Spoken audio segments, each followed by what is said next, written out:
નમસ્કાર સજ્જનો, સ્વાગત છે આપનું અમારી યુટ્યુબ ચેનલ ક્રિએટિવ ગુજરાતી પર.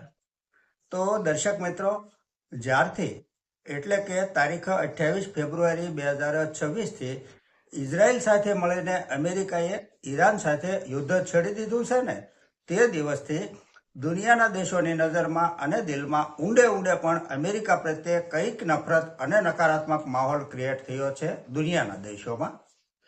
અને અમેરિકા પ્રત્યેની લાગણી અને લગાવનો પારો પણ અમુક અંશે નીચે તો આવ્યો જ છે. પરંતુ આપણે ત્યાં કહેવાય છે ને કે અમુક પરાક્રમ એવા હોય છે જેના દુશ્મનોએ પણ વખાણ કરવા પડતા હોય છે. આવું જ એક પરાક્રમ તાજેતરમાં કર્યું છે અમેરિકાએ. બન્યું છે એવું કે અમેરિકાનું F-15 ઈગલ નામનું જેટ ફાઇટર વિમાન ઈરાનની દુર્ગમ અને પહાડી વિસ્તારોમાં ઈરાને તોડી પાડ્યું હતું ગયા શુક્રવારે, જે 7,000 ફૂટ ઊંચે ઉડતું હતું, જેમાં 2 પાયલટ હતા. તેમાંથી એક પાયલોટને તો અમેરિકા ગણતરીની કલાકોમાં જ બચાવીને લઈ ગયું હતું, અને બીજો જે પાયલોટ હતો, જેને વેપન ઓફિસર અથવા એરમેન તરીકે ઓળખાય છે, જે પાયલોટ પેરાશૂટના માધ્યમથી ઈરાનની ધરતી ઉપર 2 પહાડોની વચ્ચે એક ઊંડી ખીણમાં ઉતર્યો હતો, જેની સંભાળ શરૂઆતમાં અમેરિકાને મળતી ન હતી. પરંતુ સદનસીબે તેની પાસે એક એવી કીટ હતી અને એક એવું ઉપકરણ હતું જેનાથી તે વેવ્સ છોડીને અમેરિકાની આર્મીને તેનું લોકેશન બતાવતા હતા, આપતા હતા. અને તેની પાસે સેટેલાઇટ કમ્યુનિકેશન સિસ્ટમ પણ હતી. તેનાથી તેણે જાણ કરીને કહ્યું કે હું અહીંયા પહાડોની ખીણમાં ફસાયો છું ઈરાનની ધરતી ઉપર, અને અહીંથી નીકળવાનો મને કોઈ રસ્તો દેખાતો જ નથી.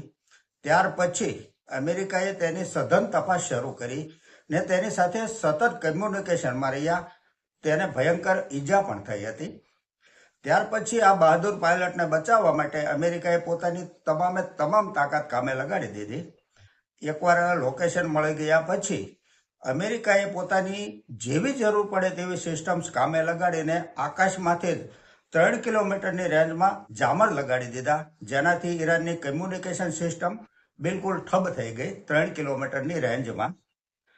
તેમ છતાં ઈરાનનું ભયંકર ફાયરિંગ અને મિસાઇલના મારાની વચ્ચેથી પણ અમેરિકાએ પોતાના પાયલોટને બચાવી લીધો, રેસ્ક્યુ કરી લીધો. અલબત્ત ગજબનું ફોર્મેશન બતાવ્યું છે અમેરિકાએ આ ઓપરેશન્સમાં. માત્ર એક જ જવાનને બચાવવા માટે અમેરિકાએ 2500 કરોડ રૂપિયાનું નુકસાન વેઠી લીધું છે.